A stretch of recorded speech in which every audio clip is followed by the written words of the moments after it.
Ayan, hinugasan ko na everything. Itong bombay, binalatan ko na at hinugasan. Tsaka kamatis. Din ito, hinugasan ko na rin siya. Mamaya-maya is ipiprito ko siya doon sa maliit na kaldero. So, ayan. Ilipat natin ito siya. Ito siya.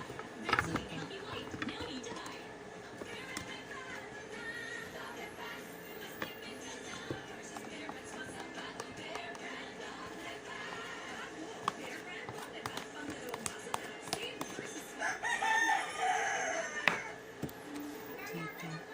Ayan. Nilipat ko siya sa malaking lalagyan para magkasya.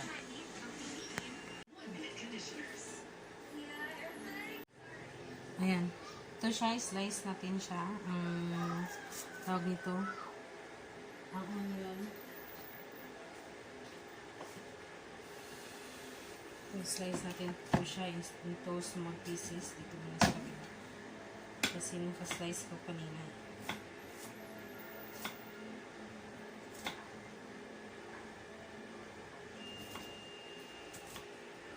Yun naman siya kung anong hugis gusto niyo. Basta komportable kayo sa laki niya. So, kinunin niyo. Ayan siya. Ano lang natin ito sa top. Lagyan natin siya sa top. Ayan. Ito, para may ano siya. Tsaka ito, slice din natin yung kamatis.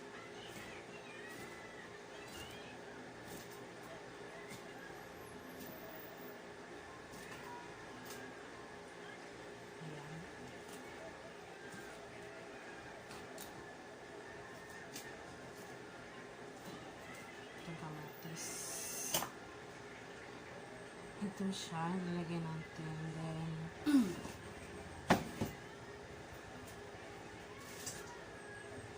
ito na yung ginisa kong dilis. Ginisa kong dilis. Ayan. May ginisa kong dilis. Ito nilagay. Sapat. Parang hinta. Ayan.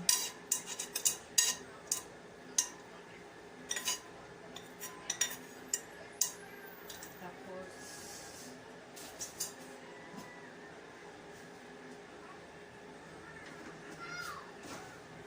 asin. Lagyan lang natin ng asin. Yun lang siya. Asin lang. Ano bang mas malaki dito? So, palitan natin siya guys kasi hindi siya mahalo dito. Okay. Wow.